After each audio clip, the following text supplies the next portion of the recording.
Good morning students. I am Nitya, Assistant Professor, Dr. SMS College of Education.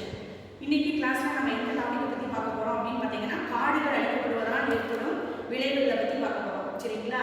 என்னென்ன விளைவுகள் அப்படிங்கிறது எல்லாருக்குமே தெரியும் இல்லீங்களா? இந்த ஒரு கடந்த ஒரு 4-5 வருஷத்துக்கு முன்னாடி ஒரு பெரிய டிசாஸ்டர் ஏற்பட்டது இல்லீங்களா?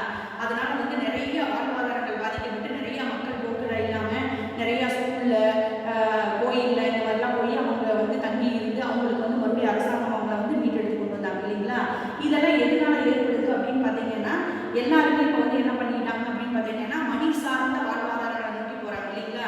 பணம் தான் முக்கியம், நம்மளுக்கு இயற்கை முக்கியம் இல்லை அப்படின்ட்டு ஒரு சின்ன இடமா இருந்தாலும் அந்த இருக்கக்கூடிய என்ன சொல்றது மரங்கள் செடிகள் இதெல்லாமே நார்மலாக ஒரு வீடுன்னு எடுத்துட்டாலே முதல்ல எப்படி இருக்கும், ஒரு வாழை மரம் இருக்கும், ஒரு முருங்கை இருக்கும், ஒரு தென்னை இருக்கும், இந்த மாதிரிலாம் இருக்கும். இப்போ என்ன பண்றாங்கன்னா அந்த இடத்துல ஒரு சின்ன ஒரு ரூம் கட்டிக்கிட்டா கூட நம்மளுக்கு வாடகை வருமே அப்படிங்கிற ஒரு மணி கான்செப்ட்ல போய் அதையுமே அடிச்சுட்டு என்ன பண்றாங்கன்னா வீடு கட்டுறாங்க. அப்போ அதனால என்ன ஆகுது அப்படின்னு பார்த்தீங்கன்னா காலநிலை மாற்றங்கள் வந்து முழுசா மாறி இருக்கு இல்லைங்களா? உங்களுக்கே தெரியும், ஒரு 6 மந்த் வெயில் அடிக்கும், ஒரு 6 மந்த் மழை அடிக்கும். அந்த பீரியட் ஆஃப் டைம்ல அது கரெக்டாக ப்ராசஸ் போயிட்டே இருக்குது. பட் இப்போ வந்து பார்த்தீங்கன்னா எப்படி இருக்கு அப்படின்னு பார்த்தீங்கன்னா அந்த மாதிரியான மாற்றங்கள் இல்லை. என்ன காரணம் அப்படின்னு பார்த்தீங்கன்னா நம்ம இயற்கை அழிக்கிறது தான் காரணம் இல்லைங்களா? ஸோ இயற்கை அழிக்கிறதுனால தான் இது எல்லாமே. இப்போ ஒரு சிலருக்கு பார்த்தீங்கன்னா வெளியே அதாவது என்னன்னா இதனால என்ன ஆகுதுன்னா வெப்பநிலை மாற்றங்கள் வந்து ரொம்ப ஜாஸ்தியாகுது.